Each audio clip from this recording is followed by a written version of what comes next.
Hello welcome दोस्तों। आज हम जानने वाले हैं यहाँ जीव विज्ञान के 2022 का जो भी 22 का यह पेपर है और इस पेपर को हम आज सॉल्व करने वाले हैं। और मैं आपको बता दूं कि इसी तरीके का पैटर्न आपको 2024 में देखने को मिलेगा।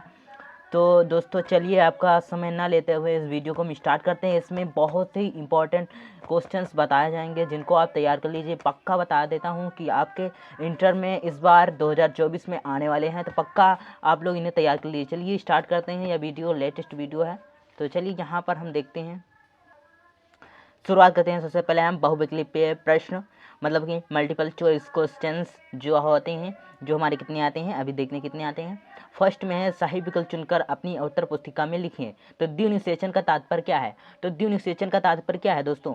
तो यहाँ पर आप जैसे ही देखेंगे तो यहाँ पर आपको मिलेगा एक नर युग्मक का अंडकोशिका से तथा दूसरे का द्वितीयक केंद्रक से संयोजन। तो ये जैसे ही आप देखेंगे तो आपको पता चल जाएगा कि ये क्या है, द्विनिषेचन है। तो दूसरा देखते हैं क्वेश्चन, बीजांड ओवुल का वह स्थान जहाँ बीजांड व्रंत जुड़ा होता है उसे कहते हैं, जहाँ बीजांड व्रंत से जुड़ा होता है उसे क्या कहते हैं? नाभिका या फिर इंग्लिश में हाइलम कहते हैं। अगला है हमारा जेनेटिक इंजीनियरिंग का उपयोग होता है। तो जेनेटिक इंजीनियरिंग का उपयोग किस में होता है दोस्तों? कृषि में भी होता है और चिकित्सा में भी होता है, वैक्सीन में भी होता है। तो क्या लगा देंगे हम? इनमें से सभी में लगाएंगे, मतलब कि सभी में जेनेटिक इंजीनियरिंग का प्रयोग होता है। तो चलिए आगे बढ़ते हैं। आगे हमारा है टीबी के टीके का क्या नाम है? टीबी के टीके का क्या नाम है? तो इसमें बहुत से दिए गए हैं, लेकिन आपको पता होना चाहिए कि टीबी के टीके का नाम BCG है, BCG। फिर देखिए वही चीज़ इंग्लिश में भी दी गई है, तो आप लोग इंग्लिश पैटर्न वाले इंग्लिश में देख लीजिएगा। हम इंग्लिश की भी आपको यहाँ पर दे रहे हैं। अब हमारा जो दूसरा होता है निश्चित उत्तरीय प्रश्न मतलब डिफिनिट आंसर टाइप क्वेश्चन।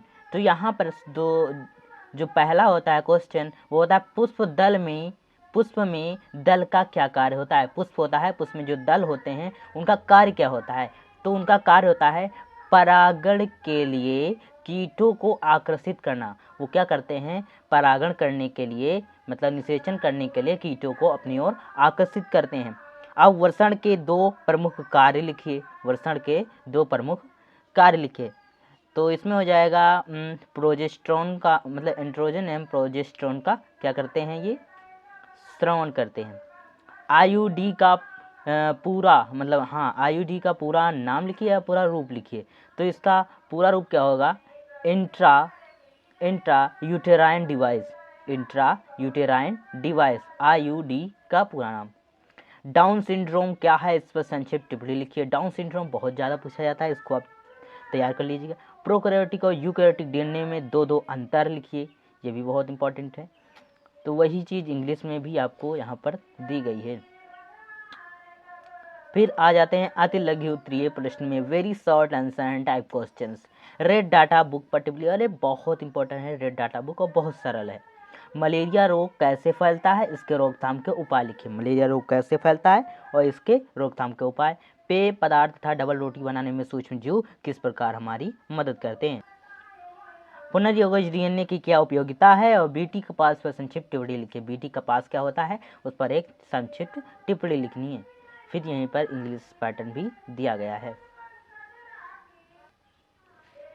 अब हमारा आता है लघु उत्तरीय प्रश्न शॉर्ट आंसर टाइप क्वेश्चन। एक आवृत बीजी पौधा का प्रारूपिक बीजांड की संरचना का सचित्र वर्णन कीजिए। फिर आता है पक्षियों और मधुमक्खियों में लिंग निर्धारण समझाइए। फिर हमारा आता है प्रोटीन संश्लेषण में आरएनए का क्या योगदान है।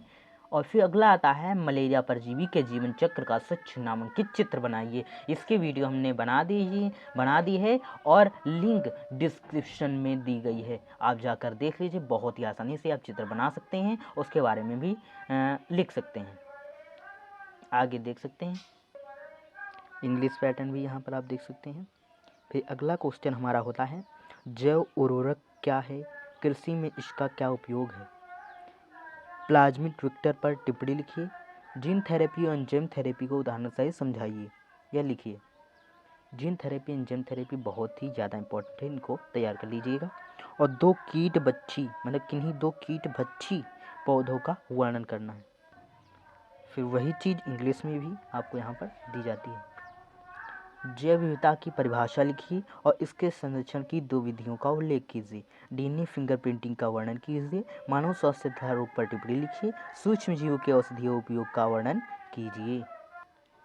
फिर इंग्लिश मीडियम वालों के लिए यहाँ पर इंग्लिश में भी दिया गया। फिर आ जाते हैं विस्तृत उत्तरीय प्रश्न, मतलब सबसे लॉन्ग वाले। इनमें आप लोगों को बहुत कम से कम 6 पेज जरूर लिखने हैं। विस्तृत उत्तरीय प्रश्न में देखते हैं, पहला है मनुष्य के मादा प्रजनन तंत्र का नामांकित चित्र बनाइए। बहुत ही आसान है, आप बना सकते हैं बहुत ही। और इसके आपको कितने नंबर मिलते हैं यहाँ पर? पूरे 6 नंबर मिलते हैं। नहीं 6 नहीं 5 नंबर मिलते हैं। 5 नंबर का आता है। अथवा में भी दिया गया है, अगर आपको ये नहीं आता है अथवा वाला कर सकते हैं। औरत बीजी पौधों में द्विबीज पत्री भ्रूण के विकास का चित्रों की सहायता से वर्णन कीजिए। फिर यही चीज़ इंग्लिश में दी गई है। फिर आ जाता है हमारा अगला क्वेश्चन लॉन्ग का, मेंडल के प्रभाविता का नियम और पृथक्करण का नियम व्याख्या कीजिए। तो मेंडल के जितने भी नियम हैं, 3 नियम हैं, उनको आप बेहद अच्छी तरीके से तैयार कर लीजिएगा, वो ज़्यादा से ज़्यादा पूछे जाते हैं। तो इसी के साथ में डीएनए की संरचना एवं वाटसन एवं क्रिक का मॉडल उपयुक्त चित्र बनाकर समझाइए। बहुत ही सरल है, इसको आप भी तैयार कर लीजिएगा। फिर यहाँ पर आ जाता है आखिरी जो हमारा लॉन्ग क्वेश्चन है, जनसंख्या विस्फोट एवं जन्म नियंत्रण पर निबंध लिखिए या फिर बायोस्फीयर रिजर्व बैंक पर टिप्पणी लिखिए। ओके दोस्तों, तो यहाँ पर वो आपने देख लिया, इस तरीके से पूरा का पूरा यह पेपर था और यहीं पर हमारा पेपर एंड होता है। मिलते हैं अगली वीडियो में, तब तक के देखते रहिए हमारा यूट्यूब चैनल सचिन लेक्चरर।